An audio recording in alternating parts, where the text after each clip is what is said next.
Hey, this is Leo for Actualized.org, and in this video, I want to talk about what is happiness.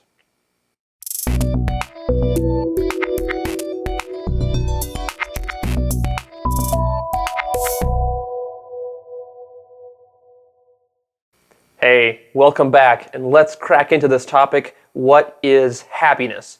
Now, happiness is something that I've covered in other videos. In fact, I've got a great video up there, How to Feel Happy, where you can take a look at the specific things that you can do in your life, like changes that you can enact, put into place, that will actually generate real happiness for you versus the kind of happiness that you thought you would get, or the things that you thought would make you happy but won't. So that one's more of a practical video.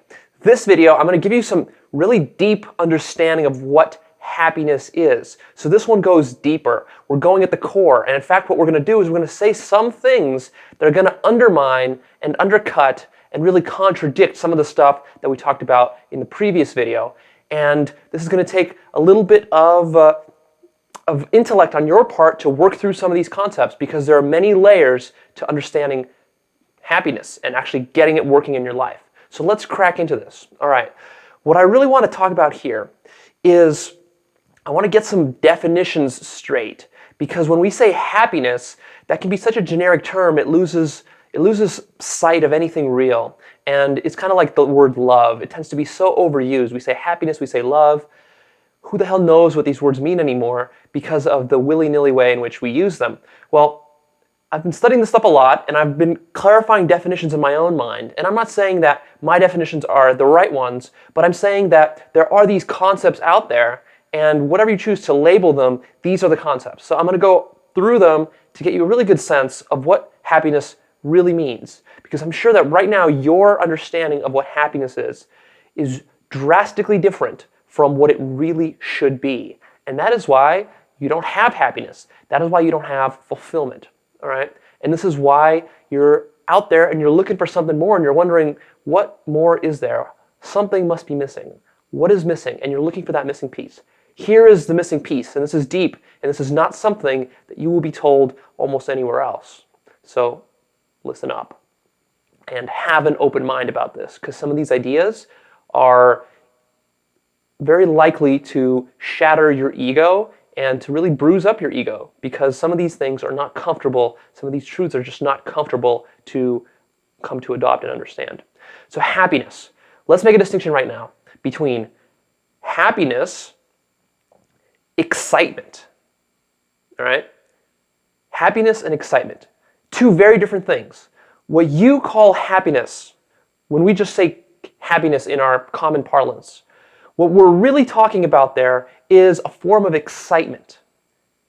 And we're going to make this distinction between being happy as in just fulfilled and calm and peaceful, and just having a very kind of you might describe it as a very mellow, very even-keeled state of mind and state of being. Just like calm, peaceful, imperturbable. Like you feel like everything is right. You're in the moment. That is more of the true definition of happiness. That is not what we say when we talk in everyday terms. In everyday terms, when we talk about happiness, usually what people mean is excitement. So let me give you some examples here to make this concrete. You're happy when you go have a nice meal at some expensive restaurant, right? You have that seafood or that lobster or that steak, makes you happy. What is that? That is stimulation. That's titillation that you're getting. That's a form of excitement.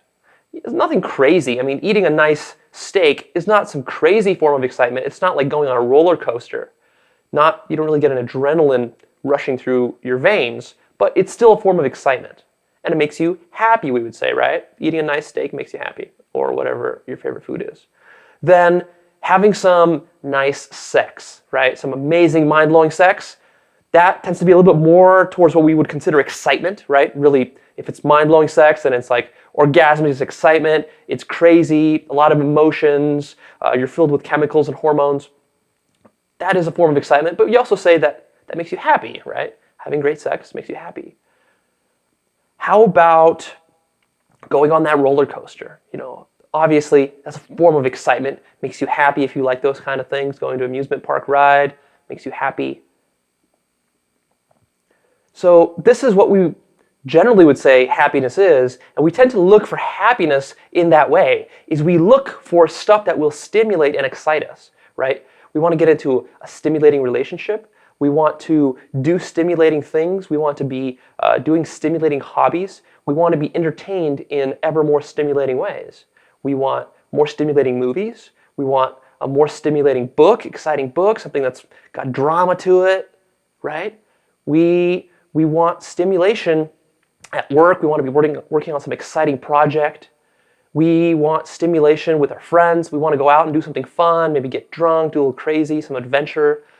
We want stimulation and excitement in our travel. Even when we go traveling, we want to do something exotic, right? We want to go do something exotic. We want to do something new, unique, something adventurous and exciting there. And we tend to think that all of those things make us happy. And we tend to think that, well, if we had just more of those and we had those things more consistently, then we would be at a more consistent level of excitement, and then we could just kind of, instead of the mundane life that we're living, we're going to have these peaks of excitement, and then we're going to kind of somehow lock those peaks in. Like if we had more money, we'd be able to lock that peak in and continue that excitement. Or if we were able to marry our dream partner, then we would take that amazing sex and we would take that amazing spark that we have at the beginning of a relationship, we just like lock it in and then keep that going with the marriage. So this is kind of the common sense, intuitive notion of happiness. And the problem is that it doesn't work. It's not real. What that is not happiness. Let's classify that and label it as excitement. And excitement is there. And it's definitely the case that our brain loves excitement. It loves variety. It likes to go out there and look for these sources of stimulation. It's very convenient because it's an unconscious form of living.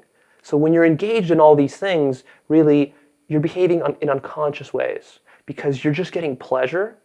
You're feeding off the pleasure. It makes you feel so good that it basically acts like an addiction. So you might think of doing drugs, for example, as a huge form of excitement, right?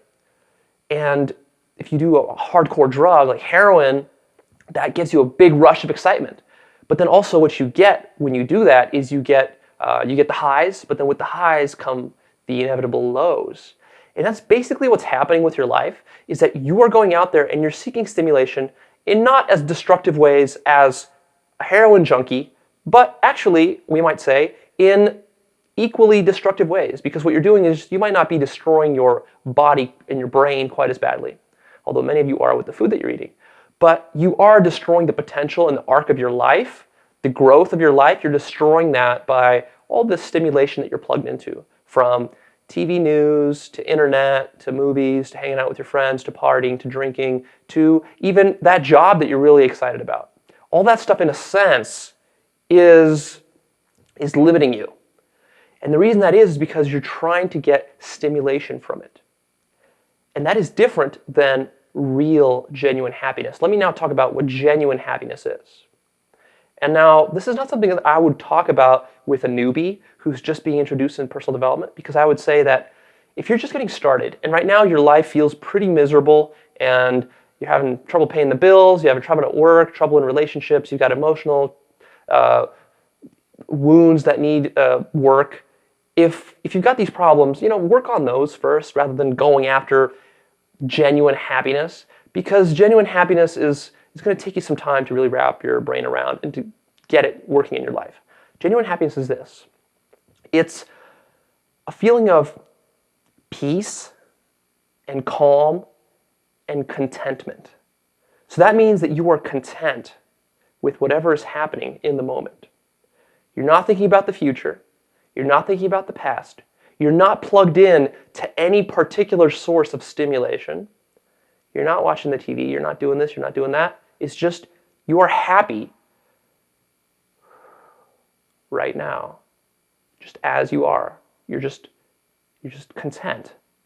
You're content and you're peaceful, and nothing really is disturbing you. And more so, you're so at peace that you don't even imagine that anything could disturb you. Basically, it's the elimination of any forms of suffering. And you might say, okay, that sounds nice. I've had moments in my life where I just kind of felt, just kind of nice. But how can that compare with the excitement that I get when I go watch a blockbuster movie and it like blows my mind, or when I read some amazing, thrilling book, or when I go drinking with my friends, we have a crazy kind of night out on the town, or we go shopping and it's so fun to go buy stuff, and I get that new gadget, I open it up, it's like Christmas morning. Isn't that what we want? That excitement rather than fulfillment? Here's the problem with that excitement paradigm. Really what's happening there is it's an egoic paradigm. You're operating from your ego. And what your ego is doing is that it is, and this is a very apt metaphor that I'm going to use, is that it's keeping you trapped like a mouse in a hamster wheel, right? Going after a piece of cheese. And so what you've got here is you've got the situation where you're going through life chasing after things, thinking that external things will make you happy, and they don't. And you keep failing to find that. And so you go and you find and you look for another source of stimulation, thinking that that will be the answer. And you go and you bounce from source of stimulation to source of stimulation, hopefully improving the quality of the source of the stimulation. So you might start off with hardcore drugs, eventually realize that that's not doing it for you, so you wean yourself off those. You might just go to drinking and smoking. Then you might wean yourself off those because you see that that's not healthy. Then it's like you're watching TV and you're screwing around on the internet. Eventually, maybe you'll realize that those aren't doing too much for you either, and maybe you go and you find a good relationship. What can be wrong about a good relationship? Nothing really, except that, again, you're looking for that relationship, you're looking for stimulation from it, and it's going to fail to do that for you. Because let me tell you what you're really after. See, right now, you're probably sitting there and you're thinking, well, what you're talking about, Leo, you're talking about this kind of a Buddhist Zen idea of happiness where you're just kind of like calm, content in the moment, not really seeking anything, not striving for anything. First of all, that's going to lead to a boring kind of life that's not exciting. I don't want that kind of life.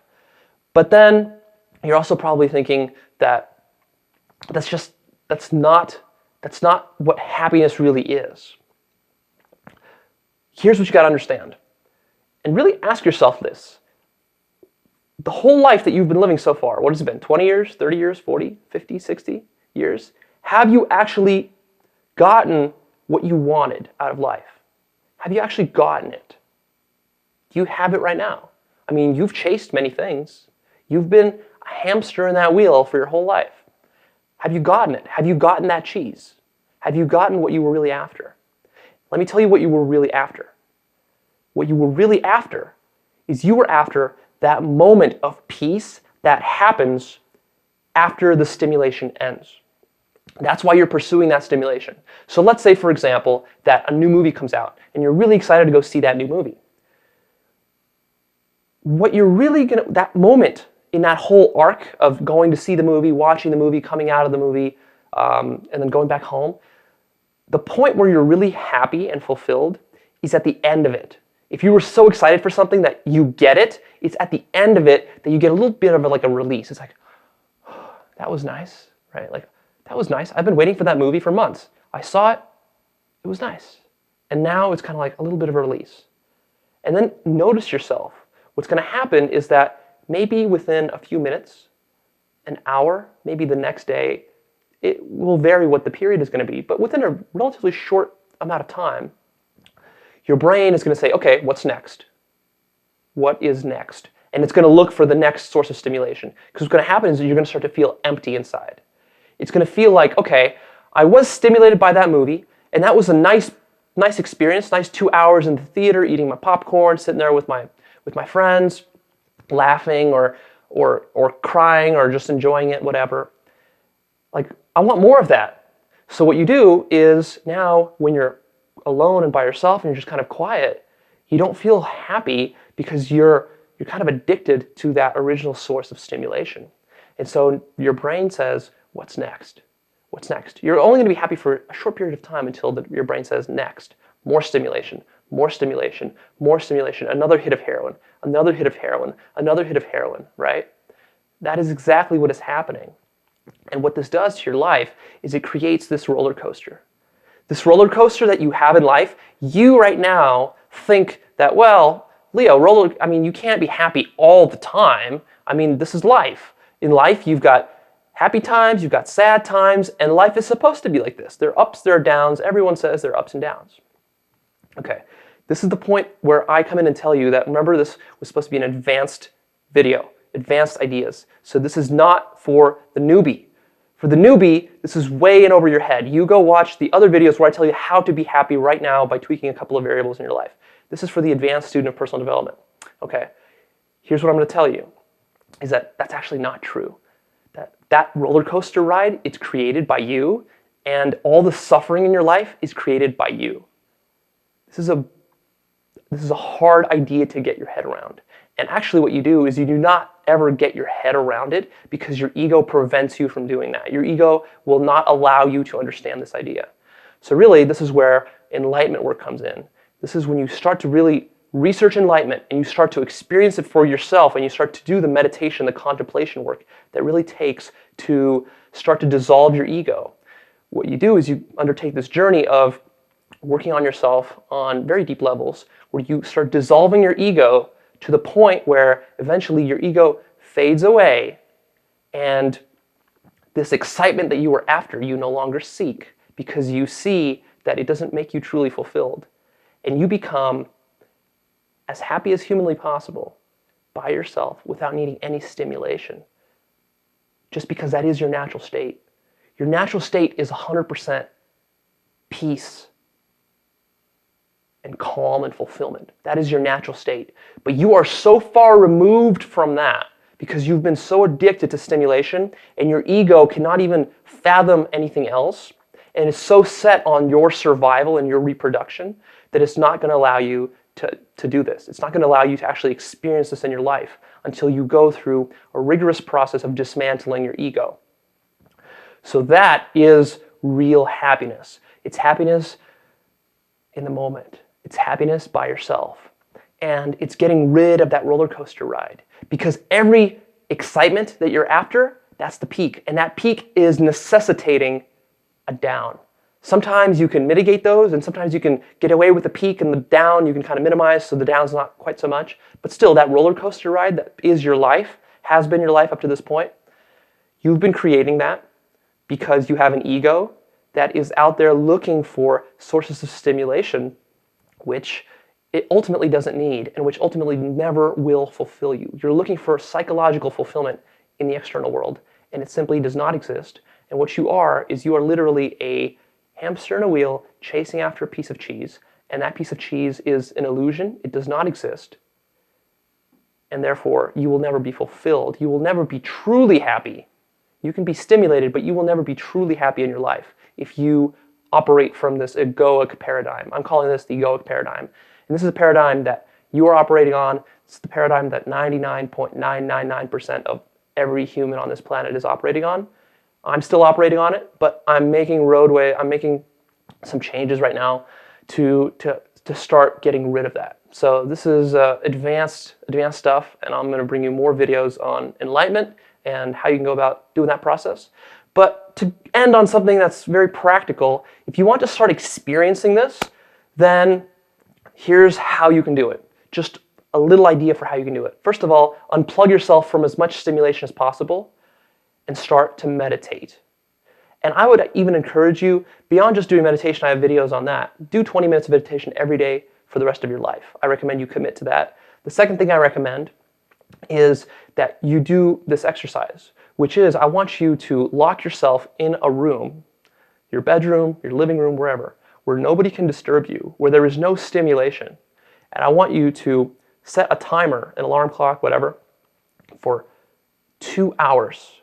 And I want you to sit in a chair comfortably for 2 hours without doing absolutely anything. And I want you to watch what your mind does. And I want you to watch what your body does. You will literally start to have withdrawal symptoms. So the same symptoms that a heroin addict will have when you take the heroin out, right? He doesn't get his heroin for a few days, for a week. He starts getting sweats and chills and his body starts shaking and his mind's going nuts. That is what's going to start to happen to you if you do this exercise. And this is going to be the first taste for you of starting to realize that there's something here.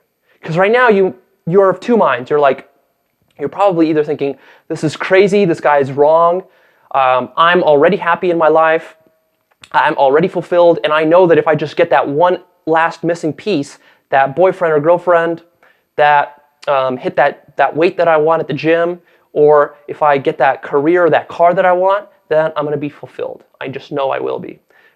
That might be you. The other alternative here is that you're sitting there and you're thinking, you know what, there's something here that is true. I don't know if I totally buy into what he's talking about here. It sounds a little bit far out, but something here is true because what he's describing is describing the psychology of my entire life, right? This idea that I've been running around in a hamster wheel, that's actually what I've been doing, if I'm honest with myself. I don't really want to admit it, and I'm afraid of what that means for the direction of my life to admit that, but if I'm really honest with myself, I have to say, that last boyfriend, he didn't do it for me. That car I got, it was nice, but it kind of worked out the way that Leo was talking about here. Like, I got that car, I had it for a few weeks, and I was feeling great, and I felt really nice. I felt like calm and at peace, and then that peace went away, and I totally forgot that I even had this car. Now I take it for granted, and now I'm chasing after something else. Or the same thing with that promotion at work that I got last year. I don't even feel it anymore. I'm just at this new level, and now I want something more, and I'm still not fulfilled. So if you do that exercise where you sit for 2 hours by yourself in that room, that will further give you more evidence to start building this case. And that's really what has to happen here, is for you to actually start to even get on the path towards true fulfillment in life, is you have to start building a case, because your ego does not want to accept this. Your ego wants you to keep doing what you've been doing, and your ego wants to preserve itself. It doesn't want to die. And really, you're putting it on a path towards killing that ego, and your ego does not want to die. Your ego is you. Your ego thinks that you are important, you are precious, and that if it were to die, then your whole life would collapse. That's what it wants you to think. And it's really hard to get your mind around that. And one of the ways to do it is to actually start to gather more evidence to build the case here. And one of those is to actually just watch your mind do what it does. Watch your body do what it does when it's just by itself. Just watch it. Notice that. Isn't that wrong? Isn't there something wrong there? Is there something wrong about how you've been living your life? Your whole life up to this point in time, by being that hamster in the wheel. It was okay, but now you know better. Now you know that there's something more out there. The question is, are you going to be bold enough to inquire into it any further? All right, this is Leo. I'm signing off. That's what happiness really is. Go ahead, post me your comments, like this, share this. I really want your comments because I look at the comments, I read all of them, and it gives me ideas for new videos to shoot. I try to respond to the ones that I can. So post some comments. I love to really use it as feedback to help improve my videos. And of course, go ahead and check out Actualized.org, where we've got a free newsletter that you can sign up to. We've got some free, amazing, exclusive bonuses, a 19-part video series about busting your limiting beliefs. And we've also got 2 hours of live coaching that I give away every week, every month to my subscribers. So go ahead and sign up for that for a chance to win. And you'll just be getting more updates, more information about how to really get fulfillment in your life. I've got a lot more info coming to you specifically on this topic of enlightenment work and really understanding yourself on a very deep level, understanding these concepts on a much deeper level. I also got just practical tips. If you just wanted more stimulation and titillation in your life, oh man, that's even easier. I mean, this stuff is hard, this enlightenment stuff, this is hard. The titillation stuff, I can give you tons of tips, techniques, how to create a super, super exciting, titillating life for you. So don't miss out.